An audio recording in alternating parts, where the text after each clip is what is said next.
Europe 1. Pascal Pro et vous. Très belle matinée sur Europe 1. Pascal Pro vous accompagne de 11h à 13h. Mesdames, Mademoiselles, Messieurs, bonsoir. Nous allons partir un instant pour le Royaume-Uni avec Wilfried de Villers. Mesdames, Messieurs, bonsoir.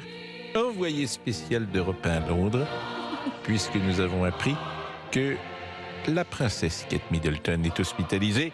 Wilfried, bonjour. Bonjour. Et merci d'être avec nous, Wilfried. C'est un sujet d'abord qui nous a touchés parce qu'on a beaucoup de sympathie, d'affection pour la princesse Kate et pour le couple qu'elle forme. C'est toujours d'ailleurs particulier d'aimer finalement des gens qu'on connaît peu. Mais c'est vrai que c'est une forme d'image du bonheur qu'ils incarnent tous les deux avec leurs 3 enfants. Et la princesse Kate, 42 ans, est donc hospitalisée. Et elle est hospitalisée pour une quinzaine de jours. Elle sera absente jusqu'à fin mars. On n'en sait pas davantage, Wilfried de Villers.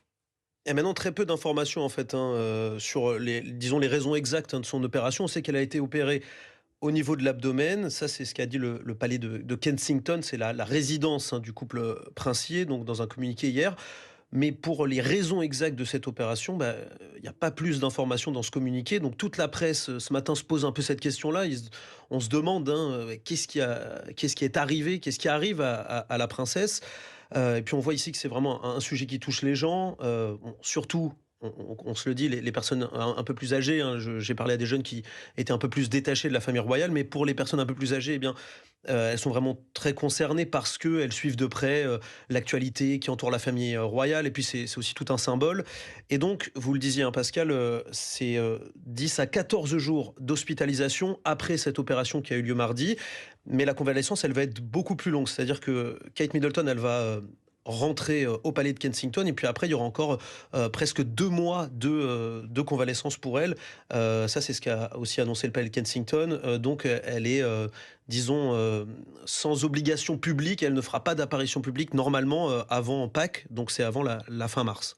Dernière intervention publique, c'était le 25 décembre, je crois, pour la messe de Noël. Alors, un mot a été prononcé, et ce mot il est important, c'est le mot cancer, mais il a été prononcé pour dire que précisément la princesse ne souffrait pas d'un cancer, et c'est Buckingham qui a communiqué, en tout cas le palais de Kensington, le mot cancer. Oui, en fait, ça, c'était aussi une manière de rassurer les Britanniques, de bien préciser que la princesse n'avait pas de cancer. Donc la presse britannique ne cesse de le répéter pour rassurer. Après, ce qu'il faut dire, c'est que c'est quand même assez rare en fait que la famille royale, le palais communique sur l'état de santé de ses membres, et donc là ça a été fait, ça c'est ce que dit la BBC, dans un certain souci aussi de transparence, parce que d'un côté il y a Kate Middleton, mais il faut pas oublier il y a aussi le prince Charles qui lui va être hospitalisé la semaine prochaine. Il est à l'hôpital d'ailleurs aujourd'hui pour des examens. Lui va être hospitalisé pour une hypertrophie de la prostate. Donc c'est une opération assez bénigne, mais voilà, ça fait un peu un coup double pour la famille royale, c'est-à-dire que le roi hospitalisé la semaine prochaine, la princesse Kate qui a été hospitalisée mardi. Donc voilà, ça fait un peu beaucoup. Et donc, il y a cette volonté de communiquer pour rassurer et surtout être transparent, puisque les deux, le souverain et la princesse, vont tous les deux, évidemment, rater des événements publics, donc devoir reporter un certain nombre d'événements. On va marquer une pause et on retrouvera François, et puis il y aura peut-être une journée de vacation du pouvoir, si j'ose dire, puisque le prince William a annoncé qu'il serait au chevet de son épouse en même temps que son père, le roi, sera lui opéré. Donc je ne sais pas dans ces cas-là ce qui peut se passer pour la monarchie britannique, même si on sait bien qu'au quotidien, les décisions ne sont pas forcément importantes à prendre, mais il n'empêche. Je vous propose de marquer une pause, et puis on revient évidemment avec Wilfried de Villers, qui est l'envoyé spécial d'Europe 1 à Londres, avec François qui est un auditeur, et puis on appellera tout à l'heure Stéphane Bern, que vous connaissez. À tout de suite. Et pour réagir, vous composez le 01 80 20 39 21. La page Facebook Pascal Pro et vous existe aussi. Europe 1, Pascal Pro. Et de 11h à 13h, vous réagissez en composant le 01 80 20 39 21 sur Europe 1, comme François et Françoise qui nous ont appelés, Pascal. Et bien justement, on va parler avec François. Bonjour François, qui est un auditeur qui nous appelle régulièrement, qui habite Deauville. Bonjour François. Bonjour. Et puis on va souhaiter un bon rétablissement à ce petit peuple là, qui est magnifique. On les a vus à la télé pendant des jours et des jours.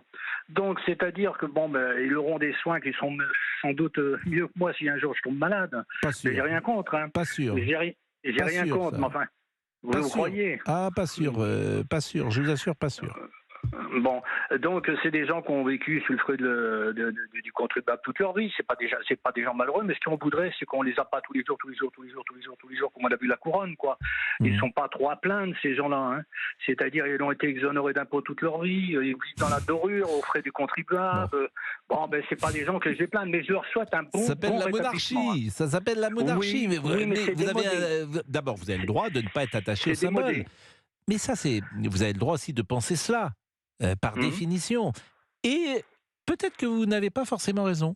Peut-être que c'est important dans une nation d'avoir un repère qui traverse les siècles, les décennies, dans lequel tout le monde peut se retrouver et qui est une figure de proue qui incarne la permanence d'un pays. Peut-être. Moi, je pense qu'ils se sont enrichis avec avec l'argent du contribuable. Quand vous ne payez pas d'impôts, vous êtes exonérés, ils ont des milliers Mais on d'hectares ne de dit pas terre. la même chose, François. Oui, mais je suis d'accord avec vous. On ne Je dit suis pas la même d'accord chose. avec Moi, vous. je vais vous dire, d'abord, je ne pense pas ce que vous dites. J'avais été très frappé à la mort de la reine. J'avais été ébloui, en fait, par ce cérémonial.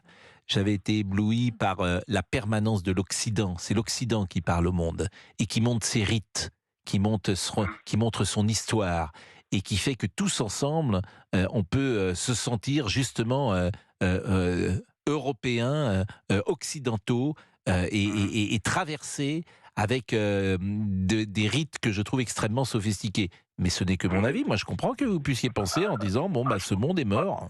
À ce moment-là, on n'a qu'à remettre un roi au château de Versailles, hein.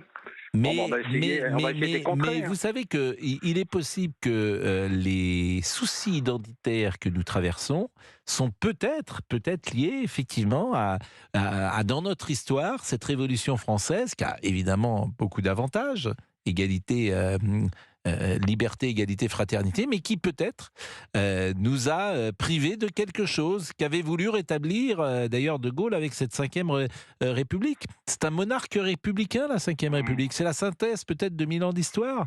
Mais en tout cas, François, moi j'entends ce que vous dites, hein, François, et puis peut-être que vous avez raison. Françoise voulait vous apporter la contradiction. Bonjour Françoise. Bonjour, bonjour Pascal et bonjour François. Moi, ça ne me dérange pas qu'on communique l'état de santé de Charles III, ni de Kate Middleton, parce qu'en France, nous avons eu quelques présidents qui étaient de sacrés petits monarques, hein. Je parle de M. François Mitterrand, qui était pourtant un homme de gauche, paraît-il. Ah bon, bonne nouvelle. Et moi, je trouve que les Anglais aiment leur monarchie, donc, et qu'il y ait un bulletin de santé, ça me paraît logique. Ce sont des personnes publiques. Donc ça ne me dérange pas. Je ne pense pas qu'en Angleterre, ils bénéficient de soins, haut de gamme. Par contre, ils sont peut-être plus surveillés et au niveau sécurité, ils font ce qu'il faut faire. Mais moi, la monarchie anglaise ne me dérange absolument pas parce que par certains côtés, effectivement, moi je suis assez d'accord avec vous, Pascal. On voit où ça nous mène, comment la société civile, c'est une pure catastrophe. Et en plus, les Britanniques, je pense, alors peut-être pas avec Charles III, mais ils adoraient la reine d'Angleterre, hein, donc ils adoraient Élisabeth. Hein. C'était une sacrée petite bonne femme quand même. Et je pense que François, il payait quand même des impôts. Maintenant, avoir des avantages, effectivement, mais qui n'en a pas, y compris nos beaux présidents de la République que nous avons eus. Il y en a certains, c'était assez cocasse. Donc, je pense qu'en la matière... non, je pense qu'un président de la République a quand même pas mal d'avantages et puis ils connaissent les ficelles. Donc par rapport et on voit dans d'autres pays où il y a la monarchie, des monarchies constitutionnelles, ça se passe pas plus mal que chez nous finalement. Merci, merci madame, François. Oui, François. Voilà, c'est-à-dire que quand les caisses des États sont pleines, on peut accepter tout cela. Mais aujourd'hui, notre caisse à nous, en parlant de notre caisse à nous, elle est ruinée. Elle est ruinée par tous ces avantages. Parce qu'on a des nouveaux rois. Il suffit de regarder Madame Hidalgo. L'autre jour, elle a fait son petit voyage à 60 000 € et automatiquement, c'était payé par le contribuable. On a les rois chez nous. On n'a même pas besoin de les chercher. On les a tous. Vous avez raison, Monsieur Mitterrand, c'est exactement l'exemple. Donc, toute cette gauche, vous savez, qui renie, qui est contre l'argent, c'est-à-dire qu'elle voudrait tuer les riches, ils sont plus riches que ceux qui veulent tuer. Vous voyez ce que je vais vous dire? Comme on a vu Madame Panot sous les tentes, là, vous voyez le le petit truc de Madame Panot, le cinéma, le théâtre. Ils ont été s'embourgeoiser dans un restaurant, ils n'ont même pas donné à manger aux pauvres gens qui étaient dans les tentes, qui ont été les voir. Alors, vous voyez, ça s'appelle plus royaliste que le roi, c'est-à-dire on caresse le peuple et on le tue en même temps. Bon, François et Françoise, merci. Il est 11h28, on va marquer une pause. Je remercie Wilfried de Villers, envoyé spécial d'Europe 1 à Londres. Merci beaucoup Wilfried. Merci. Et très bonne journée. Il y a 1 heure de décalage, je crois, avec le Royaume-Uni chez vous. Oui, c'est ça, pas grand-chose. Il est 10h28 chez moi. Il est 10h28. Et nous allons être avec Stéphane Bern dans une seconde, qui lui est toujours à l'heure après la pause. À tout de suite. De 11h à 13h, vous écoutez Pascal Pro et vous. Belle matinée sur Europe 1. Europe 1. Pascal Pro et vous. Et c'est le moment d'accueillir sur Europe 1 celui que vous retrouvez chaque jour de 15h à 16h pour Historiquement Vôtre, Stéphane Bern, Pascal. Stéphane Bern, bonjour. Bonjour Pascal Pro, bonjour à tous. Et merci d'être avec nous. Alors évidemment, on est inquiet. D'abord, on n'était pas du tout au courant. Et moi, je me suis dit, est-ce que vous, Stéphane Bern, qui connaissez intimement la famille britannique, est-ce que vous étiez au courant de cette opération qui arrivait ? Pas du tout. Et d'autant plus que, je vais vous dire, ni pour la princesse de Galles, ni pour le roi Charles III, qui doit lui-même subir une petite intervention de prostate, c'est qu'il a fait des examens la semaine dernière et voilà, il a dû annuler ce qu'il avait. Je sais que des amis devaient aller le rejoindre et donc au dernier moment, ils ont appris hier que tout était annulé pour cette opération. Quant à la princesse de Galles, oui, c'est assez surprenant. C'est une opération qui était programmée, nous dit-on, une opération abdominale qui était programmée, donc elle n'est pas arrivée à l'hôpital de Marylebone en urgence, mais pour autant, il y a 15 jours d'observation à l'hôpital et puis ensuite, elle ne reprendra ses activités qu'à Pâques. Et donc, c'est ça qui est inquiétant, c'est-à-dire que c'est le mystère. Vous savez, on dit toujours quand il y a un flou, il y a un loup. C'est un peu ça, c'est-à-dire que si c'était simplement l'ablation de la vésicule biliaire, en quelques jours, on se remet. Là, et pour autant, on nous explique bien que c'est pas du tout cancéreux.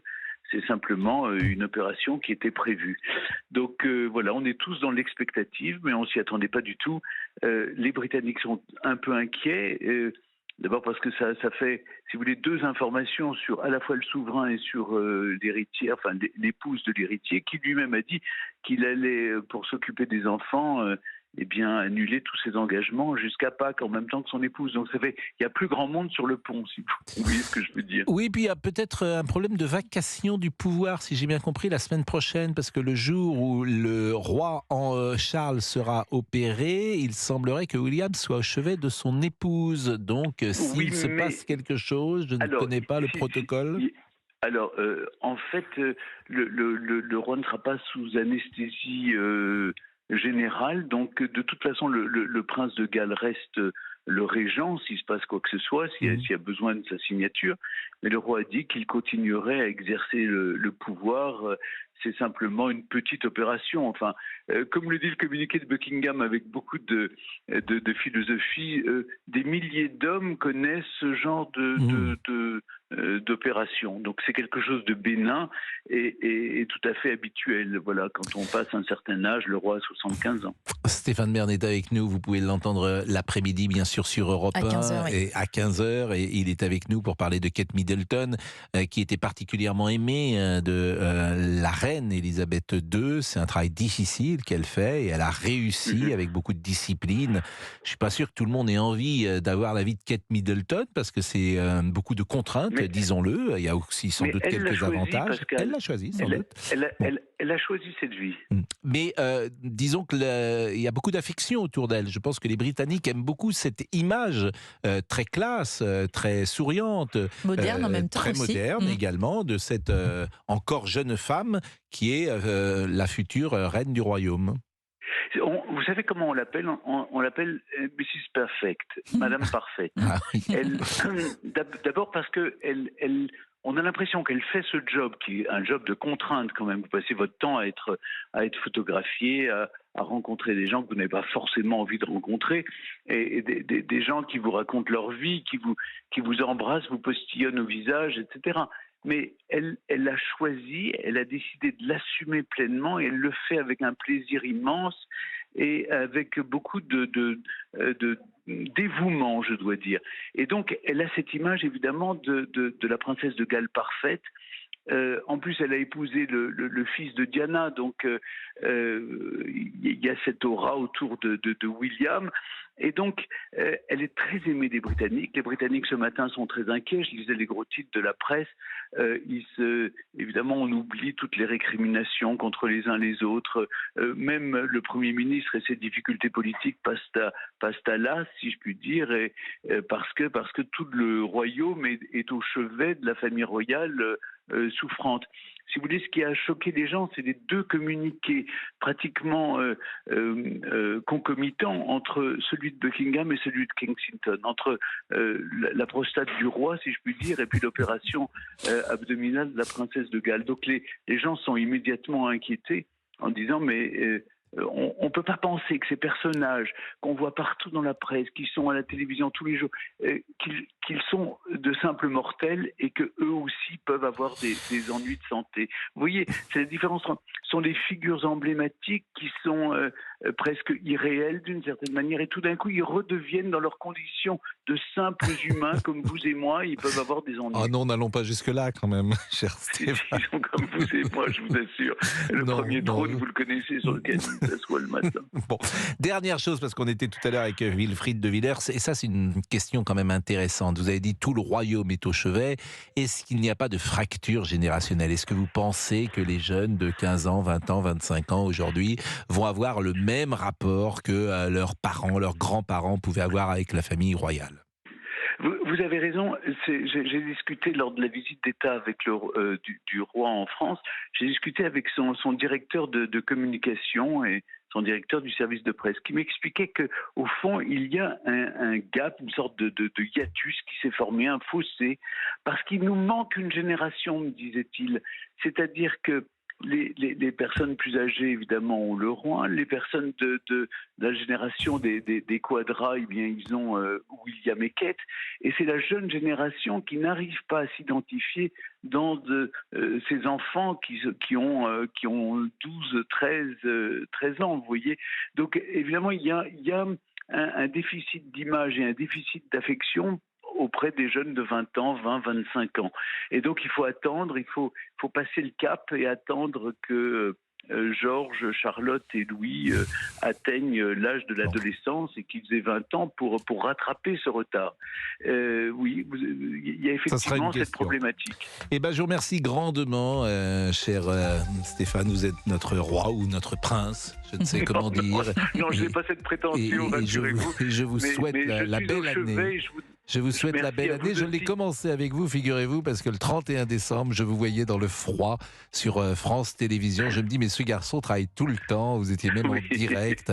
C'est pour le bien de nos auditeurs et de nos téléspectateurs. Vous étiez avec un smoking de velours du meilleur effet que vous avez dû rendre ensuite, j'imagine, à la personne avec qui vous l'aviez loué. Tout a été rendu propre. Évidemment. Mais c'est toujours un plaisir que d'être avec vous et d'écouter cette connaissance dont on ne se lasse pas. Belle année. Merci. Et puis on vous retrouve à 15h. 15h, 16h, historiquement vôtre.